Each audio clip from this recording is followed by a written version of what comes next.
नमस्कार।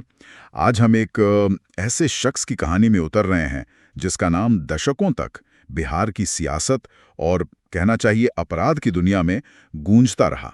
मोहम्मद शहाबुद्दीन। हमारे पास जो दस्तावेज हैं, सिवान का साया, मोहम्मद शहाबुद्दीन की दास्तान, वो इस शख्सियत के बनने और मिटने की पूरी तस्वीर पेश करते हैं। सोचिए, 1980 का दशक, बिहार, एक ऐसा दौर जिसके बारे में अक्सर कहा जाता है कि वहां जंगल राज था। जंगल राज, ये शब्द बहुत इस्तेमाल हुआ है उस दौर के लिए। हाँ, और जातिगत समीकरण हावी थे और बाहुबल ही असली ताकत थी। यहाँ बाहुबल का मतलब सिर्फ शारीरिक ताकत नहीं। नहीं, बिल्कुल नहीं। ये दबंगई थी, डर था, अपना रसूख, जिसके दम पर काम निकलवाना। सही कहा। ऐसे माहौल में सिवान जैसे जिले में एक साधारण स्कूल टीचर का बेटा कैसे इतना ताकतवर बन गया कि लोग उसे साहिब कहने लगे? ये अपने आप में एक पहेली है ना? बिल्कुल, एक बड़ी पहेली। तो आज इस पड़ताल का मकसद है इन स्रोतों के आईने में मोहम्मद शहाबुद्दीन के सफर को परत दर परत समझना। छात्र राजनीति के गलियारों से निकलकर सीवान में एक कथित समानांतर सरकार चलाने तक, और फिर कानून के शिकंजे में कसते हुए गुमनामी तक। ये पूरी यात्रा देखना दिलचस्प होगा। हाँ, ये कहानी क्या कहती है? बिल्कुल, और जैसा आपने कहा, ये कहानी सिर्फ शहाबुद्दीन की नहीं है। ये उस दौर के बिहार की सामाजिक राजनीतिक जमीन और अपराध के साथ उसके उलझे हुए रिश्ते की भी कहानी है। स्रोत इशारा करते हैं कि कैसे उस दौर के हालात ने, उस सिस्टम ने शहाबुद्दीन जैसे किरदारों को न सिर्फ उभरने का मौका दिया, बल्कि एक तरह से फलने फूलने का माहौल भी तैयार किया। तो वो कौन सी कड़ियां थीं जिन्होंने उसे इतना शक्तिशाली बनाया, ये देखना होगा। जी, तो चलिए फिर शुरू करते हैं सीवान के इस साये की कहानी को खंगालना। शुरुआत जन्म से करते हैं। 10 मई 1967 सीवान के प्रतापपुर गांव में एक मध्यम वर्गीय मुस्लिम परिवार। पिता शेख मोहम्मद हसीबुल्ला स्कूल टीचर थे।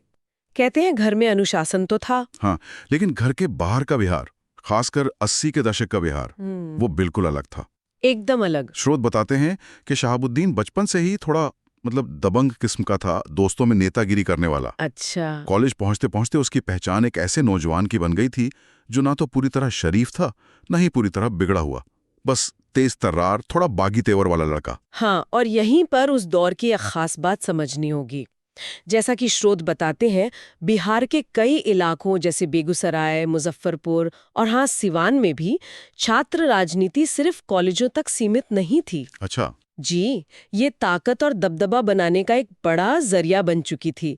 स्थानीय नेता जो होते थे, वो शहाबुद्दीन जैसे तेज, हिम्मत वाले और भीड़ जुटा सकने वाले युवाओं में संभावना देखते थे। उनको आगे बढ़ाते थे। हाँ, उन्हें आगे बढ़ाया जाता था, एक तरह से पाला पोसा जाता था। ये छात्र संघ चुनाव सिर्फ नारों और भाषणों के नहीं थे, ये असल में बाहुबल की पहली पाठशाला बन गए थे। बाहुबल की नर्सरी। हाँ, आप कह सकती हैं, जहां भविष्य के डॉन तैयार हो रहे थे। इसे बाहुबल की नर्सरी कहना गलत नहीं होगा, जैसा स्रोतों में भी इशारा है। ये दिलचस्प है कि छात्र राजनीति को बाहुबल की नर्सरी कहा जा रहा है। तो क्या इसी नर्सरी से निकलकर अपराध की दुनिया में कदम रखा गया? बिल्कुल, स्रोत तो इसी तरफ इशारा करते हैं। देखिए, छात्र राजनीति में दबदबा बनाने के लिए छोटी मोटी मारपीट, धमकाना, ये सब तो आम बात थी। 1986 के आसपास शहाबुद्दीन पर मारपीट और आर्म्स एक्ट के पहले मामले दर्ज हुए। अब वो सिर्फ छात्र नेता नहीं रह गया था। अच्छा। वो स्थानीय स्तर पर छोटे मोटे मसल टास्क यानी बाहुबल दिखाने वाले काम करने लगा था। इसी दौर में उसका जुड़ाव लालू प्रसाद यादव की राष्ट्रीय जनता दल यानी आरजेडी से हुआ। हाँ, मंडल कमीशन के बाद का दौर था वो। जी, बिहार की राजनीति बदल रही थी और शहाबुद्दीन जैसे युवा आरजेडी के सामाजिक न्याय के नारे के साथ खड़े हो गए।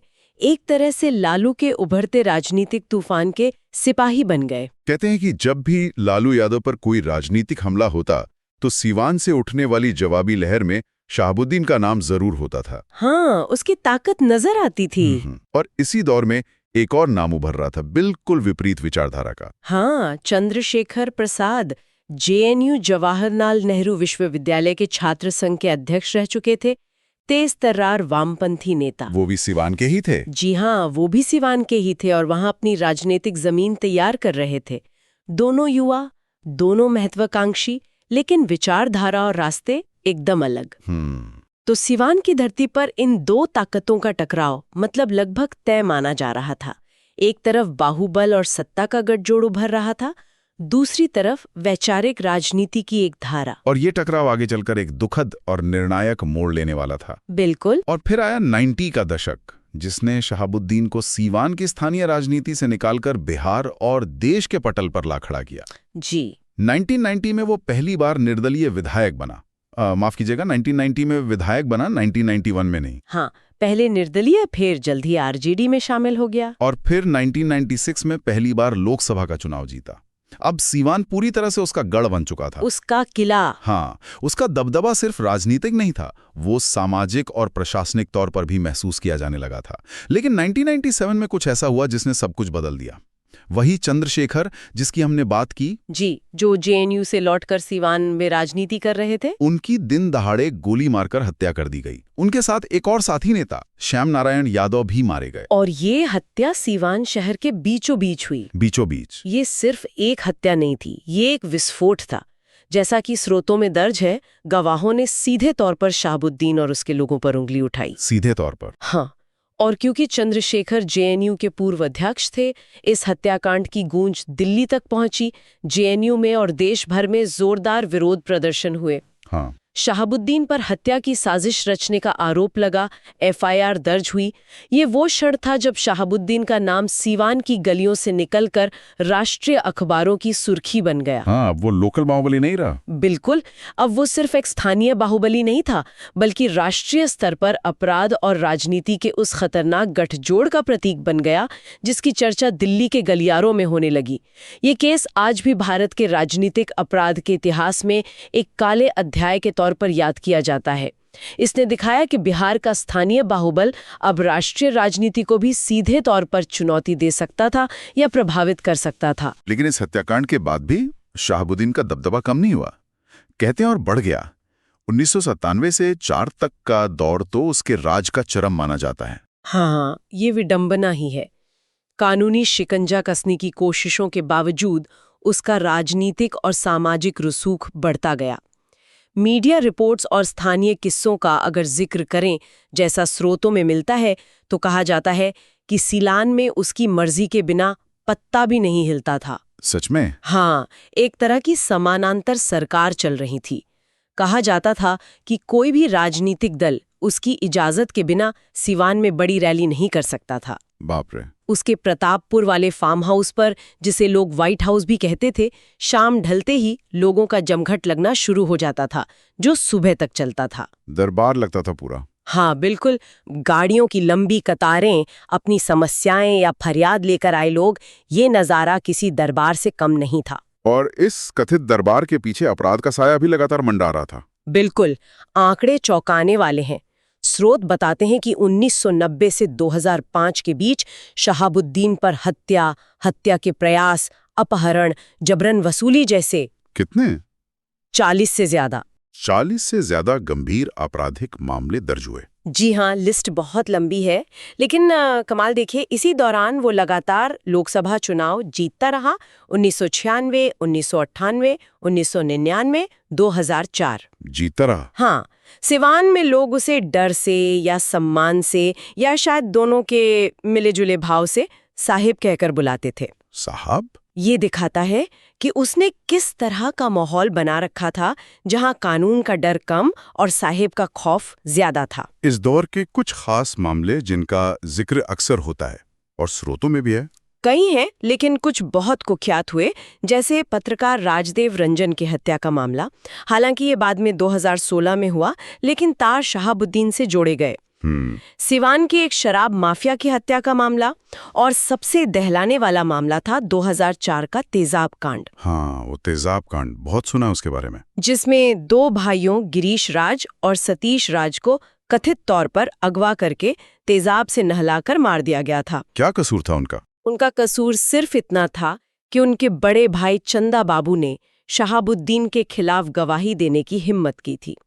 इस मामले ने पूरे देश को झकझोर दिया था। रोंगटे खड़े हो जाते हैं सुनकर। बिल्कुल। इसके अलावा उसके फार्म हाउस पर पुलिस ने जब छापा मारा, तो वहां से AK-47 rifles, night vision devices और पाकिस्तानी ऑर्डिनेंस फैक्ट्री के बने हथियार बरामद हुए थे। पाकिस्तानी हथियार? जी, ऐसे आरोप लगे थे और बरामदगी हुई थी। यानी हालात ऐसे थे कि पुलिस को भी उसके घर पर छापा मारने के लिए पूरी तैयारी करनी पड़ती थी। हाँ, कई बार तो बिहार पुलिस को पैरामिलिट्री फोर्स का सहारा लेना पड़ा।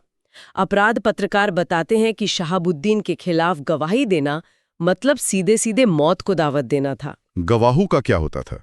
कई गवाह या तो मुकर गए या फिर रहस्यमयी तरीके से गायब हो गए या मार दिए गए। ये उसके बेखौफ राज का चरम था, जब ऐसा लगता था कि कानून व्यवस्था उसके सामने पूरी तरह बेबस है। लेकिन हर दौर का अंत होता है। 2005 में बिहार की सियासत ने एक बड़ी करवट ली। सही कहा। 2005 में नीतीश कुमार के नेतृत्व में एनडीए की सरकार बनी। नई सरकार ने कानून व्यवस्था को अपनी पहली प्राथमिकता बताया, जिसे सुशासन का नाम दिया गया। हाँ, सुशासन बाबू का नारा। जी, अब शहाबुद्दीन जैसे बाहुबलियों पर सरकारी नजर टेढ़ी हुई। पुराने मामले फिर से खुलने लगे, जांच तेज हुई, विशेष पुलिस ऑपरेशन चलाए गए और आखिरकार उसकी गिरफ्तारी हुई। वो तस्वीर काफी चर्चा में रही थी। हाँ, 2005 के आखिर में दिल्ली में उसकी गिरफ्तारी हुई। उस वक्त की एक तस्वीर या वीडियो क्लिप काफी वायरल हुई थी, जिसमें वो पुलिस हिरासत में मुस्कुरा रहा था। हाँ? बिल्कुल बेफिक्र, जैसे कहीं पिकनिक पर जा रहा हो। शायद उससे तब भी अपनी ताकत और पहुंच पर पूरा भरोसा था। और ये भरोसा कुछ हद तक सही भी साबित हुआ। कहा जाता है कि जेल में रहते हुए भी उसका राज चलता रहा। ये एक और अजीब पहलू है इस कहानी का। जेल में रहते हुए भी उसने 2009 का लोकसभा चुनाव लड़ा। जेल से? हाँ, हालांकि चुनाव आयोग ने रोक लगा दी थी, लेकिन उसने अपनी पत्नी हिना शहाब को आरजेडी उम्मीदवार बनाया। रिपोर्ट्स के मुताबिक सीवान जेल से ही उसका दरबार चलता था। जेल से दरबार कैसे? आरोप लगे कि उसके सेल में एसी, टीवी, मोबाइल फोन जैसी सुविधाएं थीं। उससे मिलने वालों का तांता लगा रहता था, जैसे जेल उसके लिए बस एक नया ठिकाना हो। लेकिन क्या ये सब ज्यादा दिन चल पाया? जेल के अंदर से राज चलाना आसान तो नहीं रहा होगा। मुश्किलें तो बढ़ रही थीं। जेल में कई बार औचक छापे पड़े। एक छापे में तो, जैसा कि हमने पहले जिक्र किया, हथियार और विस्फोटक तक मिलने के आरोप लगे। जेल के अंदर? हाँ, जिसके बाद मामला और गंभीर हो गया और केंद्रीय जांच एजेंसियां भी सक्रिय हो गईं। ये वो वक्त था जब उसका साम्राज्य सचमुच दरकने लगा था। बाहर नीतीश सरकार का दबाव था, अंदर कानूनी शिकंजा कस रहा था। बिहार में राजनीतिक समीकरण बदल चुके थे। आरजेडी सत्ता से बाहर थी और शहाबुद्दीन के विरोधी अब खुलकर सामने आने लगे थे। हवा का रुख बदल रहा था। बिल्कुल, हवा का रुख अब साफ तौर पर उसके खिलाफ बह रहा था। और फिर शुरू हुआ सजा का सिलसिला। 2010 के बाद अदालतों से फैसले आने लगे। हाँ, 2007 में ही उससे छोटे मामलों में सजा होनी शुरू हो गई थी, लेकिन 2010 के बाद बड़े और गंभीर मामलों में भी अदालतों ने उसे दोषी ठहराना शुरू किया। कानून का पहिया घूमने लगा। हाँ, जो सालों तक धीमा या रुका हुआ लग रहा था, अब तेजी से घूमने लगा था। किन प्रमुख मामलों में से सजा हुई? सबसे अहम सजा हुई 2015 में, उसी दहला देने वाले तेजाब कांड में, जिसमें 2 भाइयों को तेजाब से जलाकर मार दिया गया था। अच्छा, उसमें सजा हुई आखिर में? जी, निचली अदालत ने उसे उम्र कैद की सजा सुनाई, जिसे बाद में हाई कोर्ट और सुप्रीम कोर्ट ने भी बरकरार रखा। उम्र कैद? हाँ, इसके अलावा कई पुराने अपहरण, हत्या के प्रयास और आर्म्स एक्ट के मामलों में भी उसे सजा सुनाई गई। एक के बाद एक सजाओं ने उसकी वापसी के सारे रास्ते लगभग बंद कर दिए। राजनीतिक तौर पर भी उसका असर खत्म होने लगा था। बिल्कुल, 2009 और 2014 के लोकसभा चुनावों में उसकी पत्नी हिना शहाब सिवान से चुनाव हार गईं। ये बड़ा संकेत था। जी हाँ, ये दिखाता था कि सिवान में भी अब उसकी वो एक छत्र पकड़ नहीं रही थी। 2013 के बाद से तो उसकी राजनीतिक प्रासंगिकता लगभग खत्म हो गई थी। केंद्रीय जांच ब्यूरो सीबीआई ने कई मामलों की जांच अपने हाथ में ले ली थी, जिससे सबूतों और गवाहों को प्रभावित करना मुश्किल हो गया था। सीबीआई जांच? उसका कानूनी और राजनीतिक कवच अब तार-तार हो चुका था। और फिर 2016 में सुप्रीम कोर्ट का वो फैसला आया जिसने उसे बिहार से बहुत दूर भेज दिया। हाँ, ये एक बहुत बड़ा फैसला था। तेजाब कांड के पीड़ित पिता चंदा बाबू और मारे गए पत्रकार राजदेव रंजन की पत्नी आशा रंजन की याचिकाओं पर सुनवाई करते हुए सुप्रीम कोर्ट ने आदेश दिया। क्या आदेश दिया? कि शहाबुद्दीन को बिहार की सिवान जेल से दिल्ली की तिहाड़ जेल शिफ्ट किया जाए। तिहाड़ जेल? जी, कोर्ट ने माना कि बिहार में रहते हुए वो गवाहों को डरा धमका सकता है और निष्पक्ष ट्रायल में बाधा डाल सकता है। ये उसके ताबूत में आखिरी कील जैसा था। सीवान से दिल्ली, यह सफर उसके अंत की शुरुआत थी। हाँ, सिवान से दिल्ली की तिहाड़ जेल का ये सफर उसके सियासी और आपराधिक सफर के अंत की तरफ एक बड़ा कदम था। तिहाड़ हाउस का जीवन कैसा था? क्या वहां भी उसका दबदबा कायम रहा? नहीं, बिल्कुल नहीं। स्रोत बताते हैं कि तिहाड़ में वो बस एक कैदी नंबर बनकर रह गया। उसकी गतिविधियां बेहद सीमित हो गईं। दुनिया से कट गया। हाँ, बाहरी दुनिया से, खासकर बिहार की राजनीति से उसका संपर्क लगभग टूट गया। वो पहले वाला साहेब अब कहीं नजर नहीं आता था। इसी दौरान उसका स्वास्थ्य भी लगातार गिरने लगा था। अच्छा। 2017 में उसके बेटे ओसामा शाहब का नाम भी एक आपराधिक मामले में आया, जिससे शहाबुद्दीन परिवार एक बार फिर सुर्खियों में तो आया, लेकिन खुद शहाबुद्दीन अब मीडिया, पार्टी और सार्वजनिक जीवन से लगभग ओझल हो चुका था। उसका दबदबा और खौफ अब इतिहास बन चुका था। हाँ, इतिहास की बातें लगने लगी थी। और फिर आया वो साल जिसने पूरी दुनिया को हिला दिया, 2020, और उसके साथ कोरोना महामारी। हाँ, अप्रैल 2020 के अंत में खबर आई कि तिहाड़ जेल में बंद मोहम्मद शहाबुद्दीन कोरोना वायरस से संक्रमित हो गया है। ओह। उसकी हालत गंभीर बताई गई और उसे दिल्ली के दीनदयाल उपाध्याय अस्पताल में भर्ती कराया गया। और वहीं उसका अंत हुआ। बिल्कुल, 1 मई 2020 को खबर आई कि मोहम्मद शहाबुद्दीन की मौत हो गई है। आधिकारिक तौर पर मौत का कारण कोविड-19 से जुड़ी जटिलताओं को बताया गया। तो इस तरह एक युग का अंत हुआ। हाँ, एक जिंदगी जो दशकों तक बिहार की राजनीति और अपराध की धुरी बनी रही, उसका अंत दिल्ली की एक जेल के अस्पताल में कोरोना महामारी के दौरान हुआ। उसकी मौत पर सीवान और बिहार में कैसी प्रतिक्रिया हुई? जैसा कि अपेक्षित था, प्रतिक्रियाएं मिली-जुली थीं। स्रोत बताते हैं कि सिवान में उसके समर्थकों में शोक की लहर थी, कई लोग स्तब्ध थे। राजनीतिक गलियारों में भी औपचारिक शोक संदेश जारी किए गए, लेकिन एक बड़ा तबका ऐसा भी था जो खामोश रहा, शायद राहत महसूस कर रहा था। और कई लोगों ने कहा होगा, एक युग का अंत हो गया। हाँ, बिल्कुल यही कहा गया। वो युग जिसमें, जैसा कि स्रोतों में बार बार कहा गया है, एक आदमी ने कथित तौर पर एक पूरा शहर, एक पूरे इलाके को अपनी उंगलियों पर नचाया, कभी डर के बल पर तो कभी एक वर्ग के समर्थन के सहारे। तो ये थी मोहम्मद शहाबुद्दीन की कहानी, जैसा कि इन स्रोतों सिवान का साया मोहम्मद शहाबुद्दीन की दास्तान में दर्ज है। अपराध की गलियों से सत्ता के शिखर तक, और फिर जेल की सलाखों के पीछे गुमनामी में मौत तक का सफर। ताकत, सियासत, खौफ और प्रभाव का एक बेहद जटिल और उलझा हुआ ताना बाना। निश्चित रूप से ये कहानी हमें सोचने पर मजबूर करती है। जैसा कि स्रोत भी इशारा करते हैं, शहाबुद्दीन की छवि एक नहीं, अनेक थी। किसी के लिए वो गरीबों का मसीहा, एक रॉबिन हुड हो सकता है। हालांकि इसका कोई ठोस प्रमाण स्रोतों में नहीं है, ये एक छवि है। हाँ, एक परसेप्शन।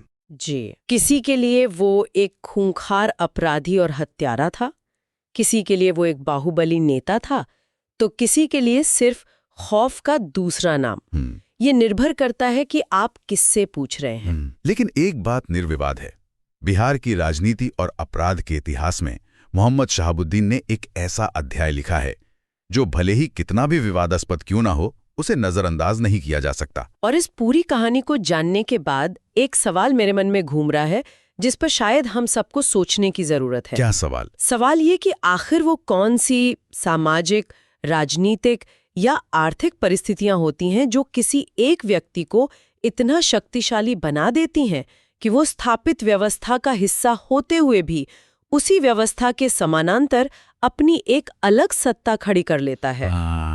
गहरा सवाल है। क्या ये सिर्फ व्यक्ति की महत्वाकांक्षा और क्रूरता का नतीजा होता है, या फिर हमारे सिस्टम में ही कुछ ऐसी कमजोरियां या मजबूरियां हैं जो ऐसे किरदारों को पनपने और फलने फूलने का मौका देती हैं?